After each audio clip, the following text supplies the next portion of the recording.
Nah, bismillahirrahmanirrahim. Alhamdulillahirabbil alamin. Wassalatu wassalamu ala al-mab'uutsi rahmatan lil alamin. Nabiyyina Muhammadin wa ala alihi wa sahbihi wa man tabi'ahum bi ihsanin ila yaumiddin. Amma ba'd. Alhamdulillah, kita masih melanjutkan pelajaran kita masih di dalam mempelajari cabang ilmu ushul fiqh, masih dalam membaca kitab Matan al-Waraqat karya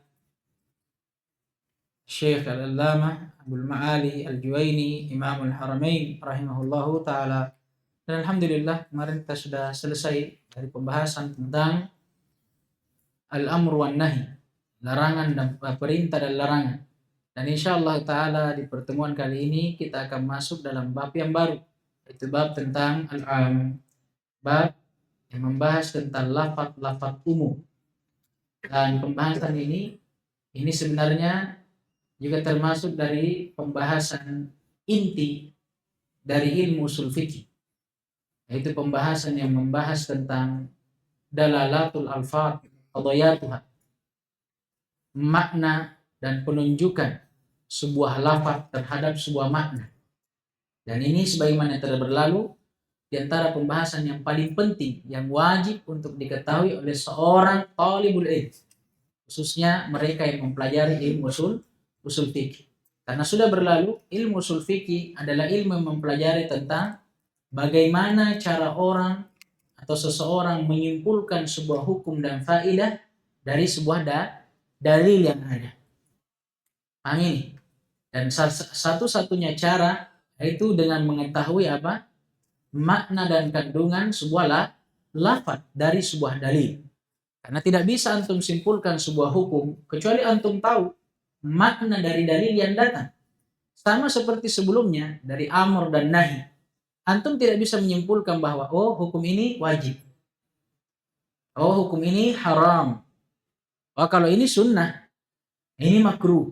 Kalau ini sebatas mubah saja. Bukan wajib, bukan sunnah.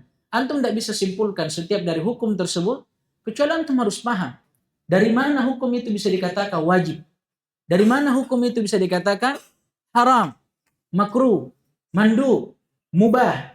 Tidak bisa antum ketahui kecuali antum harus pelajari makna dan kandungan lafadznya.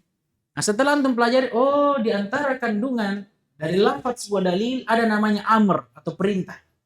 Dalam bab perintah kita pelajari, ternyata setiap perintah menunjukkan akan wajibnya apa yang diperintah. Berarti setiap datang dalil, datang dalam bentuk perintah, asalnya menunjukkan akan makna wajib. Tapi tunggu dulu. Kadang juga tahu ada indikasi yang menunjukkan perintah itu keluar daripada makna asalnya, menunjukkan akan wajib kepada sunnah atau mubah. Berarti tidak boleh kita sembarang menghukumi perintah itu langsung wajib. Karena kadang dia bermakna sunnah, kadang juga mubah. Begitu dia. Maka pembahasan ini pembahasan yang paling penting juga dalam ilmu usul fikih. Termasuk dari pembahasan dalalatul alfaz, makna dan kandungan sebuah lafaz dari dalil, ini dia. Bahasan tentang al-am, bab lafaz umum. Karena dari setiap hukum yang akan kita petik nantinya, itu ada di antaranya yang bersifat umum, ada juga di antaranya yang bersifat khusus. Jangan sampai ketika kita tidak memahami yang mana yang umum, yang mana yang khusus, akhirnya hukum yang tadinya turun umum kita jadikan khusus. Atau sebaliknya, hukum yang tadinya diturunkan khusus sebenarnya untuk kejadian tertentu saja, tapi kita jadikan hukum umum. Ini yang menyebabkan kekacauan yang terjadi. Karena ada qadiyah, perkara yang diputuskan oleh para ulama, oleh qadi, oleh hakim. Sebenarnya qadiyah itu qadiyah khasah, perkara khusus, tapi dia bawa dalam kasus umum. Ini tidak boleh. Fadhal. Bismillah. Qala li Abil Ma'ali Al-Juwaini rahimahullah, wa amma al-'amu fahuwa ma 'amma syai'aini fasa'idan min qawlihi 'amamtu Zaidan wa Amran bil 'ata'i wa amamtu jami'an nasi bil 'ata'i فألفاظه أربعة الاسم الواحد المعرف بالألف Alfi dengan 1000. Isim yang dimakrifahkan dengan angka 1000 dan huruf lam. بالألف Naam, bil alifi wal واللام lami. واسم الجمع المعرف باللام. Naam, al-mu'arraf itu lebih cocoknya di dhammah karena dia atofnya ke ismu. Kalau antum bertanya kenapa diatofkan, kenapa dinaatkan ke ismu, padahal ismu nakirah atau ma'rifah? Kenapa bisa antum bilang ma'rifah? Nah ismu. Naam, mudhaf ila al-ma'rifah. Makanya wasmul jam'il mu'arrafu. Kenapa bisa fu? Nah, itu tadi. Karena dia sifatnya ke man'utnya ke ismu. Lanjut. والاسم المبهمة والأسماء المبهمة كمن في من يأكل وما فيما لا يأكل وأين في الجميع وأين في المكان ومتى في الزمان وما في الاستفهام والجزاء وغيره ولا في النكرات والأموم Kakaulika, tunggu dulu. Kakaulika, enggak ada situ. Enggak ada. Nah, sampai situ dulu. Bisa diterjemah? Dan adapun umum, maka dia adalah apa yang dua perkara atau lebih mencakup dari ucapannya. Amma itu sudah ada fa'ilnya. Dhamir mustatir takdiru huwa kembali ke ma. Berarti dia hanya butuh maf'ulun bihi. Syai'aini itulah maf'ulun bihinya. Berarti adalah dua perkara atau lebih dari ucapan. La. Baik, kalau begitu saya saja terjemah. Qala rahimahullah ta'ala wa ammal 'am fa huwa ma amma syai'aini fasa'ida. Adapun lafaz yang umum, dia adalah apa yang atau lafaz yang mencakup dua perkara ke atas. Artinya dia apa yang mencakup dua ke atas. Itu namanya am. Dan ini sebagaimana yang telah lewat di kitab sebelumnya, am secara bahasa artinya asyumul, yang mencakup dan melingkup. Adapun secara istilah, dia adalah lafaz yang menenggelamkan al-lafdul mustaghriqu lima wudi'a lahu. Lafaz yang menenggelamkan setiap al-lafdul mustaghriqu li jami'i afrodihi. Lafaz yang menenggelamkan, memasukkan dan mencakup setiap satuan yang masuk ke dalamnya. Nah, sama dengan di sini. Hanya saja di sini beliau definisikan dengan jauh lebih ringkas. Beliau langsung mengatakan lafaz yang umum dia adalah lafaz yang mencakup dua atau lebih. Maka ketika ada sebuah lafaz yang mencakup dua, mau dia orang, sesuatu, paham ini, dan lebih ke atas, nah, lafaz tersebut dikatakan lafaz umum. Min qaulika, diambil dari ucapanmu, atau min qaulihi di sebagian cetakan diambil dari ucapan seseorang, amamtu Zaidan wa Amran bil ata. Saya mengumumkan pemberianku kepada kepada Amr dan kepada Zaid dan Amr. Apa maksudnya mengumumkan di situ? Amamtu ai syamiltuhu. Saya mencakup Zaid dan Amr dengan pemberian dariku. Itu maksudnya. Demikian pula ucapanmu wa amamtu jami'an nasi bil ata, sama. Saya mengumumkan setiap manusia dengan pemberian dariku. Apa maksudnya mengumumkan? Saya mencakup setiap manusia dengan pemberian dariku. Apa berarti artinya? Artinya orang yang berucap ini dia memberikan sesuatu berupa pemberian kepada setiap dari siapa yang dia sebutkan. Untuk contoh yang pertama, kepada Zaid dan Amr. Untuk contoh yang kedua, kepada setiap manusia. Dan kedua lafaz inilah yang dinamakan umum. Hanya saja di sini antum bisa lihat dari definisi yang beliau sebutkan itu ada banyak hal yang kurang. Dan inilah yang dikomentari oleh para ulama. Yang pertama, harusnya beliau tambahkan kata bila hasrin, tanpa adanya batasan. Karena yang namanya lafaz umum itu tidak ada batasan di dalamnya. Paham ini? Tidak hanya harus mencakup 2 atau lebih, tapi cakupan lafaz umum itu tersebut tidak ada batasan di dalamnya. Paham ini? Intinya dia lafaz yang mencakup dari apa yang disebutkan, tanpa ada batasan. Kenapa? Karena sudah lewat. Ketika lafaz umum itu dibatasi oleh sesuatu, maka dia keluar dari makna umum, menjadi khusus nanti jadinya. Seperti misalkan contoh umum yang paling sering kita dengarkan, akrimit tullab. Muliakanlah setiap tolib yang ada. Amin. Lafaz ini mencakup 2 sampai lebih. Nah, kalau sampai di situ saja belum masuk lafaz umum. Harus ada definisi di belakangnya bila hasr, tanpa ada batasan untuk mencakup setiap tulab yang ada. Kalau dia punya 100, dia muliakan 100. Kalau dia punya 1000, dia muliakan 1000-1000-nya. Paham ini? Makanya itu penting harus ada angka bila hasr. Karena berbeda nantinya kalau dikatakan akrim mi'atan minat tulab. Muliakan 100 orang dari tulab. Padahal dia punya hanya berapa? Dia punya ada berapa? Ada 1000 orang misalkan. Umum atau tidak ini? Bukan umum namanya. Karena terbatas oleh sesuatu. Paham ini? Dan di dalam definisi ini juga antum diisyaratkan kepada antum oleh muallif tentang sebuah masalah. Masalah yang akan datang nanti di kitab setelahnya. Tentang kadar paling minimal lafaz itu dikatakan umum. Nah, ini masalah. Paham ini? Apa kadar minimal lafaz itu dikatakan umum?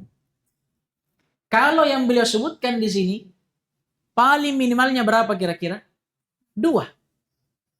Karena kata beliau, lafaz umum adalah lafaz yang mencakup 2 atau lebih. 2 ke atas. Artinya ketika orang menyebutkan suatu hal, kemudian apa yang dia ucapkan itu mencakup 2, itu sudah dinamakan umum. Mau bentuknya perintah atau pengkhabaran, sudah umum itu. Paham ini? Tapi ini pendapat. Nanti akan lewat bahwa jumlah paling sedikitnya dari lafaz umum itu paling sedikitnya dari jumlah jamak. Nah, berapa paling sedikit jumlah jamak? Paling minimal 3. Karena kalau 2 bukan jamak namanya musanna. Nah, ini akan datang pembahasannya. Nah, maka kadar yang paling minimalnya dari jamak itu sebenarnya adalah apa? Kadar minimal dari lafaz umum itu adalah kadar minimal dari lafaz jamak. Wallahu taala alam, beliau menyebutkan di sini amma syai'aini. Ini beliau ingin jelaskan definisi umum secara bahasa. Artinya beliau hanya ingin memperlihatkan bagaimana umum itu mencakup dari setiap apa yang masuk di dalamnya. Jadi kalau misalkan ada lafaz yang mencakup 2, ya secara bahasa dia umum. Karena arti am secara bahasa dia apa yang mencakup. Paham ini? Apalagi lebih daripada 2, 3, 4, 5 tanpa terbatas. Nah, itu namanya lafaz umum. Makanya definisi yang paling bagusnya dan paling sederhana sebenarnya apa yang sudah kita ambil di kitab sebelumnya. Bahwa lafaz umum dia adalah al-lafdzul mustaghriqu li jami'i afradihi bila hasrin. Lafaz yang mencakup dan melingkup setiap satuan yang masuk ke dalam lafaz tersebut tanpa adanya batasan. Nah, itu lebih bagus. Nah, lafaz yang mencakup setiap satuan yang masuk dalam lafaz tersebut tanpa adanya batasan. Itu jauh lebih sederhana dan jauh lebih memahamkan kita. Dan juga definisi itu itu tidak lagi memasukkan kemungkinan-kemungkinan yang lain. Karena kalau kita pakai definisi ini masih banyak kemungkinan bisa masuk di dalamnya. Nah, seperti tadi ketika ada kata datang dalam bentuk bilangan. Misalkan akrim mi'atan minatulab. Ini kan walaupun dia mencakup lebih daripada 2, tapi tetap terbatas oleh angka. Tidak bisa dikatakan am. Nah, itulah makanya definisi yang paling bagus adalah apa yang telah lewat di kitab sebelumnya. Nah, di sini kenapa beliau bawakan ini definisi? Ini beliau hanya ingin mengisyaratkan sebuah masalah. Itu tadi. Tentang masalah, ya, jumlah yang paling sedikit dari lafaz umum itu berapa. Nah, itulah para ulama dalam memilih sebuah faidah. Kadang ada definisi yang lebih bagus dan dia tahu itu.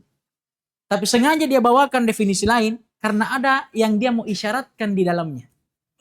Antum harus tahu itu. Sama sebenarnya pembahasan yang telah berlalu itu tentang amr dan nahi. Ada juga pembahasan yang beliau sisipkan di situ. Antum lihat apa beliau katakan tentang amr dan nahi? Istida'a. Yang sebenarnya bisa beliau katakan tolak. Tolabul fi'li dan tolabut tarki. Tapi kenapa beliau pakai istida'a? Ada masalah yang ingin beliau singgung di situ. Paham ini? Yaitu masalah tentang orang-orang Asy'ariyah dan orang-orang ahli kalam yang berpendapat bahwa kalamullah itu adalah kalam nafsi. Kayak bahasa hati begitu. Paham ini? Nah, jadi mereka katakan apa itu perintah dan larangan? Istida'a. Istida'a itu sebenarnya tolak permintaan, tapi kebanyakannya digunakan untuk permintaan yang datang dari dalam hati. Nah, itu lihat di situ para ulama. Bisa jadi bilang tolak, tapi memang dia bawa itu istida'a. Supaya kita tahu bahwa di sana ada yang mendefinisikan dengan istida'a. Sama dengan di sini. Kenapa definisinya beliau aneh-aneh di sini? Padahal bisa beliau sederhanakan. Nah, itu beliau bawakan untuk menyinggung sesuatu. Ada yang beliau mau isyaratkan kepada kita. Kalau antum susah memahami ini, antum pahami saja definisi yang telah berlalu di kitab sebelumnya. Kemudian beliau bawakan lafaz-lafaz umum dan ini sudah berlalu dan tinggal kita baca sebagai bentuk murojaah. Kata beliau wa alfadhuhu arba'ah. Adapun lafaznya maka ada 4. Ini 4 secara umum. Walaupun nanti salah satu dari keempat ini akan beliau bagi lagi bentuk-bentuknya. Yang pertama, alismul wahidu al-mu'arrafu bil alif wal lam. Ada isim yang menunjukkan akan satu. Apa itu? Alismul mufrad. Jadi alismul wahid di sini antum bisa ganti alismul mufrad yang dimakrifahkan dengan alif dan lam. Dan ini diantara bentuk yang paling populer dan paling banyak datang dari lafaz umum. Di antaranya contoh yang paling sering dibawakan oleh para ulama firman Allah Subhanahu wa taala, innal insana lafi khusrin illa alladhina amanu wa amilus solihat, al-ayah ila akhirnya. Syahidnya, innal insan, sungguh setiap manusia itu berada di dalam kerugian. Dari mana kita ambil kata setiap manusia? Dari kata al-insan, mufrad yang dimakrifahkan dengan alif dan lam. Tapi sudah berlalu ya, alif lam yang diinginkan di sini bukan seluruh alif lam, tapi khusus alif lam al-istighraqiyah. Alif lam yang bermakna istighraq, menenggelamkan setiap apa yang masuk di dalamnya. Adapun kalau alif lamnya alif lam al-ahdiyah atau alif lam al-jinsiyah, maka makna yang terkandung di dalamnya dirinci. Untuk alif lam al-ahdiyah sudah lewat. Maka makna kata yang kemasukan dengan alif lam al-ahdiyah itu dilihat dengan kata sebelumnya. Kalau kata sebelumnya bermakna umum, maka dia juga bermakna umum. Kalau kata sebelumnya bermakna khusus, dia juga bermakna khusus. Adapun kalau alif lam al-jinsiyah, maka dia sama sekali tidak menunjukkan akan makna umum. Misalkan ada orang yang mengatakan ar-rijalu khairum minan nisa. Ar-rijal di sini bukan berarti seluruh rijal. Kami, tapi jenis dari rijal.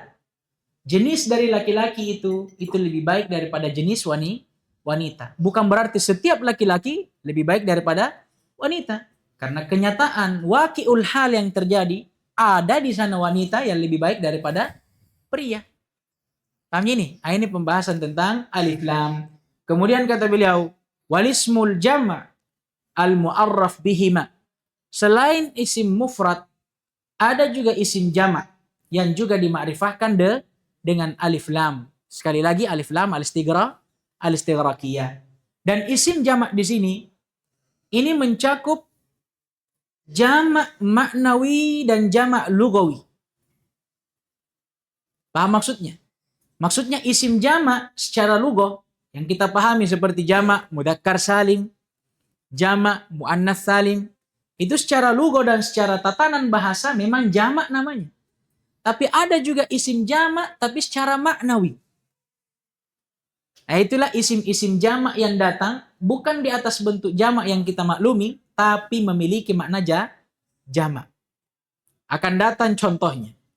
Adapun bentuk jama' lugawi, yaitu seperti firman Allah SWT, qad aflaha al-mu'minun. Sungguh telah beruntung orang-orang beriman. Setiap orang-orang beriman. Dari mana kita ambil kata setiap? Dari ismul jama' al-mu'arraf bil alif wal lam. Demikian pula firman Allah Subhanahu wa taala, innal mu'minina wal mu'minat. Mukminin, mukminat. Sungguh setiap dari orang-orang yang beriman dari kalangan laki-laki dan perempuan. Dari mana kata setiap? Al-mu'minin dan mukminat. Nah, isim jama' yang datang mu'arraf bil alif wal lam. Demikian pula firman Allah SWT, wa idza balagal atfalu minkumul huluma, al-atfalu. Dan apabila setiap anak kecil itu telah sampai kepada umur baliknya, setiap anak kecil, dari mana kita ambil? Kata atfal, jamak taksir dari tiflun, mu'arraf bil alif wal lam. Ini untuk apa? Untuk isim jamak lugawi. Adapun untuk isim jamak yang maknawi, maka di antara contohnya seperti ismul jinsil jam'i. Isim jins yang menunjukkan akan makna jamak. Seperti misalkan firman Allah Subhanahu wa taala, ar-rijalu qawwamina atau qawwamuna 'alan nisa. Nah ini, atau misalkan firman Allah Subhanahu wa taala, innal baqara tasyabaha alaina. Innal baqar, kata al-baqar. Paham ini? Al-baqar ini apa namanya? Isim jins, jam'i. Bukan bentuk jamak. Bakor tuh. Tapi dia menunjukkan akan makna jamak. Nah ini diantaranya. Kemudian kata beliau, wal asma al mubhamah. Isim-isim yang mubham. Dan ini terbagi karena banyak bentuknya. Di antaranya yang pertama ada man. Fi man ya'kil. Bagi siapa yang berakal. Dan man di sini ini datang dalam bentuknya yang 3. Baik dia berupa syartiyah atau istifhamiyah atau mausulah. Kapan dia datang, maka dia menunjukkan akan makna umum. Adapun bentuknya dalam sighah syartiyah sebagaimana firman Allah SWT, may ya'mal su'an yujza bih. Ini man ya'mal, barang siapa yang beramal buruk, maka dia akan dibalas dengannya. Adapun dalam bentuk istifham atau pertanyaan, man dzalladzi yuqridullaha qardan hasana, man syahidnya.